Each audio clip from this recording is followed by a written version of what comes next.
नमस्कार, विनायक गाळे स्टडी या यूट्यूब चॅनलवर आपल्या सर्वांचे सहर्ष स्वागत आहे।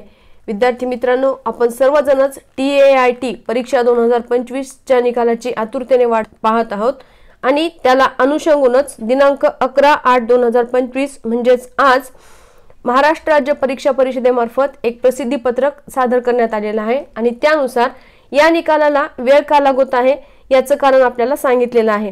त्यामध्ये त्यांनी असं सांगितलेलं आहे 27/5/2025 ते 30/5/2025 व 2/6/2025 ते 5/6/2025 या दरम्यान ही परीक्षा झालेली होती आणि या परीक्षेमध्ये आपण बीएड आणि DLED अंतिम वर्षाची जी पात्र उमेदवार आहेत, अंतिम वर्षाला बसलेले जे उमेदवार आहेत तर त्यांना देखील या परीक्षेला बसण्याची संधी दिलेली होती। त्यांना त्यांच्या परीक्षांचा निकाल लागल्या त्यांचे गुणपत्रक सादर करावायचे होते, परंतु दिनांक 5/8/2025 रोजी DLED चा निकाल लागलेला आहे आणि त्यामुळेच या विद्यार्थ्यांचे गुणपत्रक अजून महाराष्ट्र राज्य परीक्षा परिषदेपर्यंत पोहोचलेले नाहीत आणि त्यामुळेच हा निकाल लावण्यासाठी वेळ लागत आहे असे या प्रसिद्धी पत्रकामध्ये परीक्षा परिषदेमार्फत कळविण्यात आलेले आहे। त्यामुळे शिक्षक अभियोग्यता व बुद्धिमत्ता चाचणी 2025 चा निकाल लवकरात लवकर या विद्यार्थ्यांचे गुणपत्रक त्यांच्या आल्यानंतर लागलीच तुमच्यापर्यंत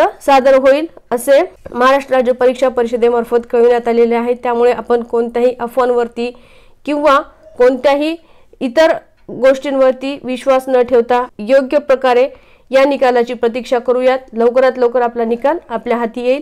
जर आपल्याला व्हिडिओ आवडला तर लाईक करा, शेअर करा, चॅनलला सबस्क्राइब केलं नसेल तर सबस्क्राइब करा आणि जर आपल्या काही सूचना असतील तर आम्हाला कमेंट बॉक्समध्ये नक्की कळवा। धन्यवाद।